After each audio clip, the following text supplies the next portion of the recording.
Olá a todos e a todas, bem-vindos a mais uma entrevista da SG Compliance com personalidades, pessoas que são referência em compliance no Brasil, tanto nacional como internacionalmente também. É o caso aqui da Suzana Fagundes Ribeiro de Oliveira. A Suzana é diretora executiva jurídica e de relações institucionais da Localiza, mas tem uma experiência bastante consolidada no mercado nacional, no mercado internacional, é uma das pioneiras no Brasil a assumir uma área de compliance de uma empresa global. Desde 2005, a Suzana trata especificamente de temas relacionados a compliance corporativo e tem uma vasta formação, tanto acadêmica como profissional, em escolas de negócios, escolas de administração no Brasil e no exterior. Estou aqui também com o Felipe Melo, nosso sócio na SG Compliance. Suzana, é um enorme prazer e uma honra para a gente dispor aí do teu tempo, que é bem corrido, bem curto, de conversar com a gente, né, com quem vai assistir esse vídeo, sobre a tua experiência, entender um pouco o programa de compliance da Localiza, principais ações, investimentos, resultados. É um enorme prazer ter você aqui. Muito obrigada, Rodolfo. Felipe, o prazer é todo meu. Muito honrada de estar aqui fazendo parte desse programa tão bacana. Suzana, conta um pouquinho como é que foi essa história de você chegar no setor de compliance lá em 2005. Que desafio que foi esse? Como é que isso surgiu na sua vida? Compartilhar conosco essa bela história. Hoje, compliance é uma matéria assim, muito atrativa, né, para todas as pessoas do ramo. É considerada, né, quase que uma matéria nobre, né, um assunto. Quando eu recebi a incumbência de cuidar da área de compliance, ninguém entendia o que era isso, né, nem sabia falar a palavra compliance direito. Me foi incumbida a tarefa de ser compliance officer inicialmente no Brasil, na empresa que eu trabalhava, e rapidamente para a América Latina, porque eu acho que muito porque ninguém queria fazer essa função, né? E aí acabava sendo depositado em quem estava no jurídico. E para mim foi um presente, né? Realmente, porque é uma matéria que eu sempre tive muita afinidade, né? Sempre tive muita reflexão sobre, né, comportamentos e a forma de atuar de forma ética, de forma correta em todas as relações, no dia a dia, né, na empresa. Então, para mim, foi uma oportunidade enorme de aprofundar mesmo nesse tema, mas foi muito difícil, porque você pode imaginar, quando eu começou com um código de conduta muito robusta e já com um programa forte, não só na parte anticorrupção, mas também de defesa da concorrência. Era um setor que já tinha, em outros países e no Brasil, tido casos de cartel. Então, esse era um tema que, até hoje, é muito pouco compreendido, inclusive pela comunidade jurídica. Você imagina eu rodando várias plantas industriais, áreas comerciais, falando do tema, né? E as pessoas não entendiam por que elas tinham que ser treinadas naquilo, se era basicamente, a gente estava falando simplesmente que as pessoas tinham que fazer o que era correto, o que a lei determinava, o que os princípios, né, que já existiam nos códigos de conduta, mas que acho que ficavam mais na prateleira, né, não eram tão debatidos. Para que a gente estava debatendo aquele assunto, né? Então, eu sofri muita resistência, efetivamente, daquele assunto, com muita pouca estrutura ainda, né? A gente tendo que usar os recursos de outras áreas para a gente conseguir viabilizar treinamento, comunicação, engajamento das pessoas, pouca compreensão. Você está desconfiado de mim, você acha que eu não sou ético, né? Então, o nível de discussão, às vezes uma negociação complicadíssima demorava mais tempo debatendo por que de incluir uma cláusula anticorrupção do que propriamente o assunto já polêmico que é o objeto do contrato. Excelente. Suzana, queria também, assim como o Rodolfo fez, agradecer aí a tua disponibilidade para conversar com a gente. É uma das coisas que eu mais gosto de fazer, é conversar com profissionais com uma experiência parecida e aprender e trocar ideia, porque os desafios são muitos, né, nesse setor, né? Assim, é uma jornada e vai caminhando, né? A gente está longe do fim da jornada, mas já tem um tempo que começou, né? Quer dizer, o compliance começou lá atrás e tal, você contou sua experiência a partir de 2005. Na Localiza, especificamente, quando que o programa de compliance ganhou esse nome, ou foi formalizado, assim, como programa de compliance? Como é que começou? Hoje a gente até está comemorando esse ano 50 anos da Localiza, né? Começou com 6 Fuscas financiados e hoje tem cerca de 600 mil carros, né? Então a gente imagina o crescimento da empresa. E é muito curioso porque há muito tempo a Localiza, né, fala de ética, num momento que nem era tão dito, né? Mas desde o início, né, dos 4 sócios que eram os únicos empregados, inclusive da empresa, já tinha muito claro que eles iam definir muita clareza, muita governança, de ser tratado de uma forma correta, transparente, igualitária, dentro, fora das relações. Então, e aí foi criado o livro verde, que era chamado, depois o livro de valores. Em 1995 foi criado um código de conduta mesmo estruturado, que tinha em todas as salas, né? Então que também todos os colaboradores recebiam esse código de conduta. Já não era algo tão comum isso, né? Nosso canal, que a gente chama canal confidencial, canal de denúncia, foi criado em 2012, que também fez 10 anos ano passado. Então, também uma iniciativa própria da empresa, na medida que ela ia crescendo. Então, alguns assuntos, por exemplo, o uso da frota, né, que o nosso principal ativo é a nossa frota. E tinha muita dúvida, né? Assim, algumas questões, o compliance também vem para trazer clareza, né, do que naquela cultura é aceito ou não é aceito, porque o bom senso é relativo. Às vezes a pessoa não tem uma má intenção, mas acha que pode fazer um determinado uso, por exemplo, com o carro da empresa, né? Está parado, será que eu não posso ali resolver um problema, enfim. E aí a gente foi criando uma série de políticas que hoje são políticas do programa de compliance, mas não chamava isso, né? Na medida que a gente ia vendo falta de clareza, né? Então a gente tinha um código de conduta muito detalhado, a gente falava assim, isso a gente faz, isso a gente não faz, para deixar bastante claro o que é, mas com o nome de Programa de Integridade, ele só veio efetivamente com a Lei de Corrupção 2015. Acho que nem se conhecia tanto esse nome, eu não estava ainda no grupo, mas veio com muita naturalidade, quase que uma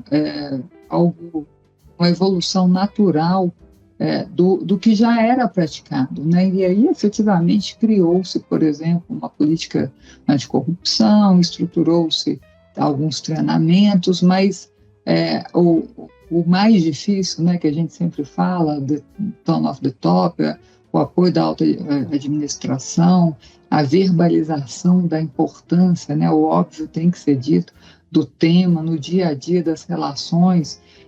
Isso já era muito incutido na cultura, né? Eu estava contando para o Rodolfo ontem, a gente teve a alegria de receber um prêmio da Exame, a empresa do ano, coincidindo os 50 anos da Exame com os 50 anos da Localiza. Então, um momento de muita emoção para a gente.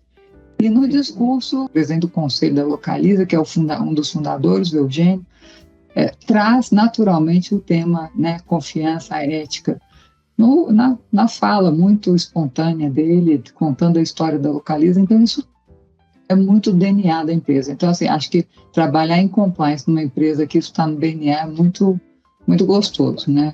É muito fácil e gostoso. Que fantástico. E a ética, ela vem crescendo, né? Em algumas empresas, né? Ela começa com a questão de fazer o legal e depois vai expandindo para fazer o certo. No caso de vocês, o fazer o certo já veio desde os fundadores e isso, fazer o legal, fazer de forma correta, já veio quase pronto, né? É claro que, né, Rodolfo, Felipe, a gente ficou muito grande, né? São mais de 18 mil colaboradores. Foi difícil até para os fundadores entender que a gente estava tão grande que a gente precisava estruturar algumas coisas de uma forma muito mais rígida, vamos falar assim, muito mais clara. Por exemplo, a gente começou a fazer, ao entrar as pessoas, dependendo do cargo, com base numa matriz de risco, a gente faz um teste de resiliência à integridade, né? E esse teste não quer dizer que a pessoa não é não é honesta, ou cometeu algum ilícito ou algum deslize, né? Então, é um teste com metodologia comprovada. Rodolfo é professor, sabe que tem todas as metodologias, mas, às vezes, um candidato de altíssimo potencial, né, que teve grande empatia, não vai tão bem no teste. Ou quando já tem um colaborador de muitos anos de empresa, só que vai ser promovido para uma posição que tem mais alto risco, vai mal no teste. E aí, né, aquela empresa que os fundadores conheciam todo mundo, é impossível, né, conhecer com essa mesma profundidade todos os colaboradores, com a dispersão geográfica, e a gente começa a ter que colocar, assegurar que esses valores sejam passados mesmo, alguns outros testes. Aí é o momento também que a gente testa de novo se a cultura é verdadeira. Nunca é fácil desligar uma pessoa, mas é muito fácil não contratar uma pessoa que já não era boa, né? Já não era para a vaga. Agora, você decidir não contratar ou não promover uma pessoa, ou até ter que desligar uma pessoa que pareceu ter um potencial enorme, tem uma afinidade grande com os valores da empresa, sempre desempenhou bem, e que naquele teste mostrou que num momento de dilema ela poderia ter uma propensão para um caminho que não é o que a gente acredita. Aí é que a gente testa se a cultura realmente traduz em realidade, né? Nós vemos isso também. O verdadeiro teste é quando dois valores se colocam em choque. Quando você tem uma opção e a opção não está contrariando nenhum valor, fica mais fácil tomar a decisão. Nem todos vão tomar a decisão certa. Mas quando você tem dois valores, por exemplo, ter um negócio rentável ou ter uma pessoa ética, né? Quando esses dois valores, por algum motivo, não são reconciliados, aí é que a gente vê a cultura da empresa. E principalmente quando, como você mencionou, né? Às vezes é um negócio que vai dar um retorno no curto prazo. O outro é uma dúvida que pode não dar um retorno, que vai ter um impacto no longo prazo. Então, isso também mostra que a empresa está preocupada, né? Os executivos, que no fundo a empresa são pessoas, estão preocupadas com a perenidade da empresa, efetivamente, a consistência da reputação, da imagem, ou no imediatismo no resultado curto prazo. Que muitas vezes os incentivos, mesmo os incentivos sendo no curto prazo, né? Uma parte grande da remuneração das pessoas sendo focada no curto prazo, a gente tendo que decidir sempre a proteger a sustentabilidade da empresa. Eu acho, Suzana, esse seu relato importantíssimo, sabe? E essa prática interna dentro da Localiza de criar um filtro de integridade para contratação, para promoção, né, ainda que haja um perfil técnico para a vaga, é um exemplo muito interessante para todos que nos ouvem, porque isso mostra, na verdade, de um exemplo de uma grande empresa, a empresa do ano nacional, de algo que muitas vezes, né, quem está de fora ou quem está num circuito de pequena empresa ou de média empresa jamais imaginaria. E é assim mesmo, né? Assim, uma empresa bem-sucedida faz isso mesmo, né? Não é assim apenas... Será que não é bem-sucedida por causa disso também? Não tem como não deixar de traçar, talvez, ali uma linha, né, Suzana e Felipe, entre o sucesso corporativo e um pacto de integridade, né? Isso é o que muito tem se mostrado ao longo do tempo, e eu acho que é algo que, numa projeção de sucesso corporativo a médio e longo prazo, é o que a gente vai continuar experienciando os próximos anos, né? E Suzana, conectado aí a fala do Rodolfo, com o que você contou para a gente, eu acho que eu já tenho uma ideia da resposta, mas você acha que ética é coisa de empresa rica? Tem que ser do tamanho da Localiza hoje para ser uma empresa ética? Isso é muito legal, porque quando, naquele meu início, na minha jornada, eu ouvia muito isso, né? Porque era uma desculpa boa para quem não tinha um programa de compliance falar, né? Não dá para ter porque, né, essa empresa que você trabalha é multinacional, tem muito recurso, já tem todo um programa, muito complicado, né? E aí me causava muita frustração isso, né? E a vivência na Localiza mostra exatamente que não, porque começou, como eu disse, endividada, 6 Fuscas financiados, já começou endividada, né, com muito pouco recurso e com isso muito claro. E até um dos treinamentos nossos do Código de Conduta, ele começa exatamente com um dos nossos fundadores relatando uma situação que eles viveram no momento que eles estavam muito apertados do ponto de vista financeiro. Eles tinham batido no carro sem perceber, estava escuro, naquela época ninguém tinha celular, né, para filmar, numa rua mais deserta, e colocaram lá o cartão deles: olha, me ligue que eu vou arrumar seu carro, foi eu que bati.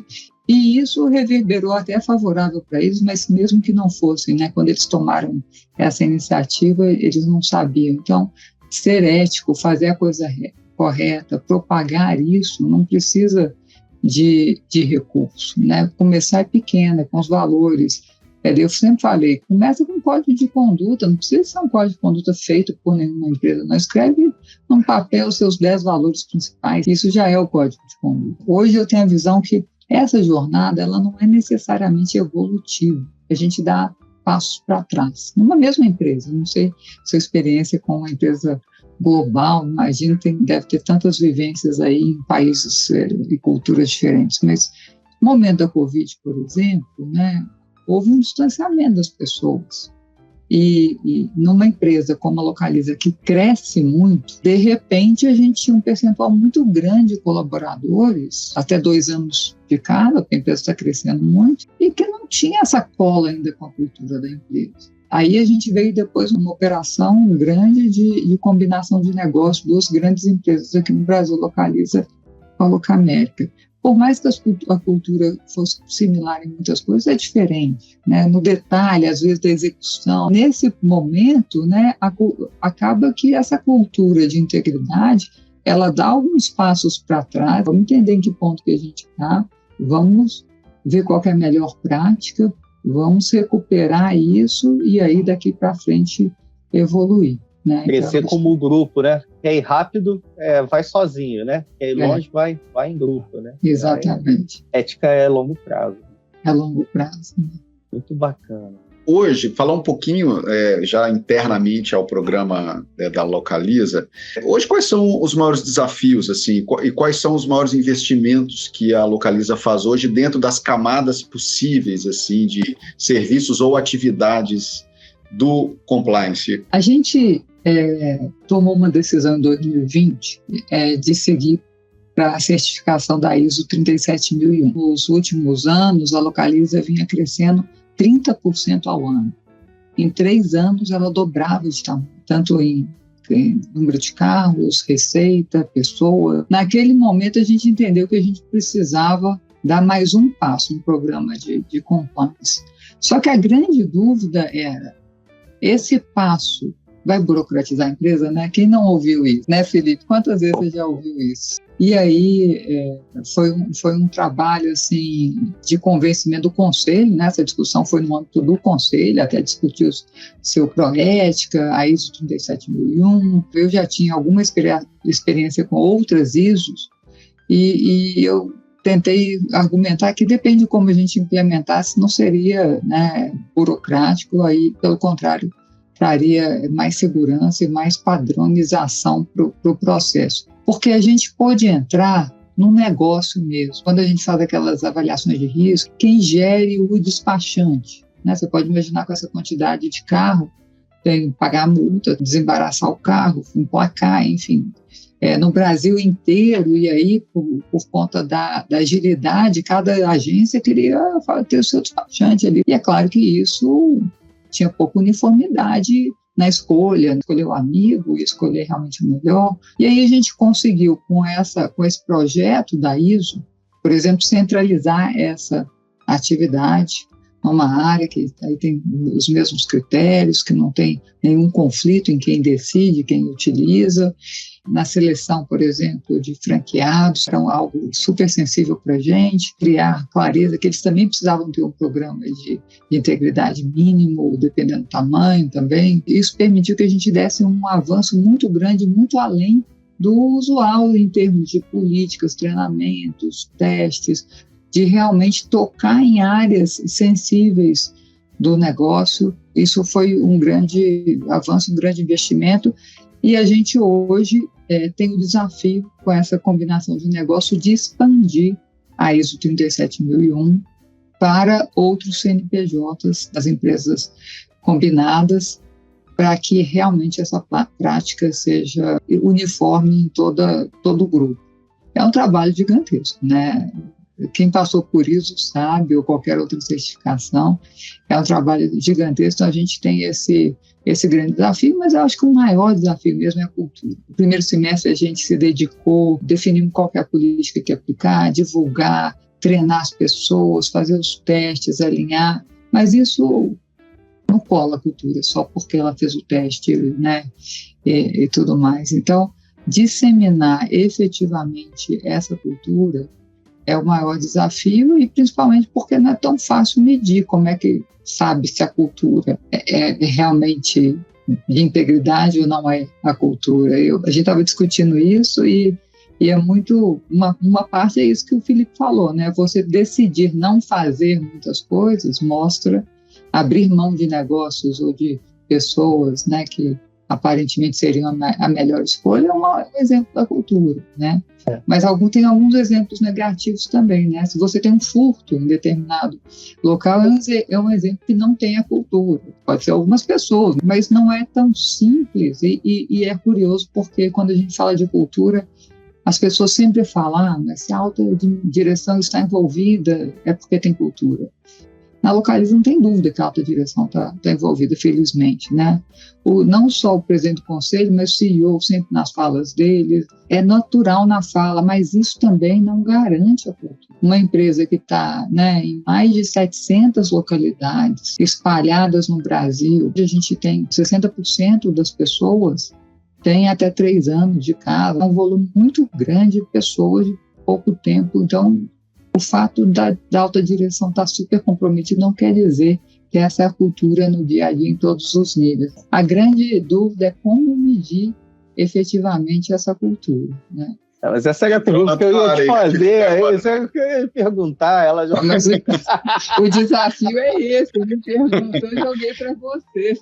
Entrou aí na área de predileção do Felipe. Em breve teremos uma tese de doutorado sobre isso, viu? É verdade, a sua, Felipe. Você me fala, tá, Felipe? Porque eu tenho maior interesse. Se eu souber como medir... Vai ser uma jornada também. Eu faço essa pergunta, o Rodolfo está dizendo... Tem 2 pontos aqui. A primeira é que as pessoas, né, os executivos são pessoas racionais, né?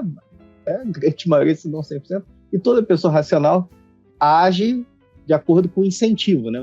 As pessoas se afetam por incentivo. Então, uma das áreas que eu estou estudando é justamente essa, se existem incentivos para os executivos serem honestos, demonstrarem isso no seu dia a dia, ou se a meta é puramente financeira. Talvez aí tenha uma pista, né? Seja pelo amor ou pela dor, pode acreditar ou não, mas é um incentivo para a pessoa, né, para o executivo seguir a regra, né, se não tem uma convicção. Outro ponto, no geral, desse sucesso é que muitos colegas, né, e eu acho que todo mundo mede número de pessoas treinadas, número de mensagens recebidas pelo canal, né, número de reuniões e tal. Essas são número de medidas disciplinares. Número de medidas disciplinares. Mas isso não mede cultura, né? E a gente tem, por exemplo, uma pergunta na nossa pesquisa de clima, especificamente, tanto pelo canal quanto pela cultura. A própria área de compliance, a gente mede o nosso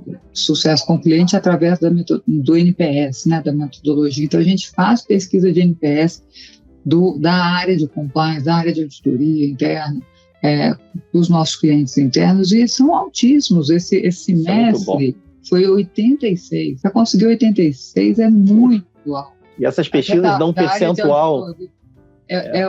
Quem vota 9 e 10 menos quem vota de 1 a 6, né? E o 7 e 8 é neutro. Então, para conseguir 86 é muito alto. E isso é muito curioso, porque lá na Localiza não tem lá uma meta de, sei lá, ser ético, né? Qualquer outra coisa desse tipo.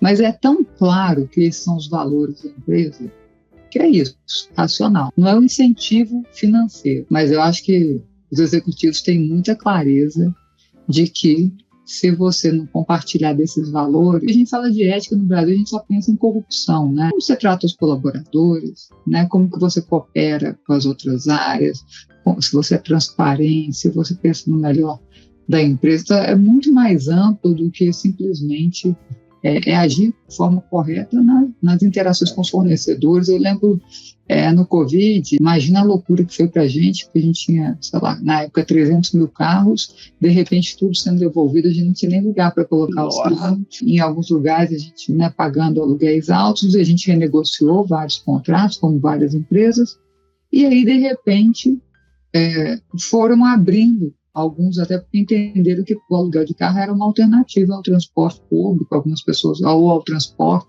Com a Localiza, isso a gente vivenciou alguns momentos, o contrato pode estar favorável à Localiza. Se não foi o combinado, não importa se no contrato está favorável, a gente vai cumprir o combinado.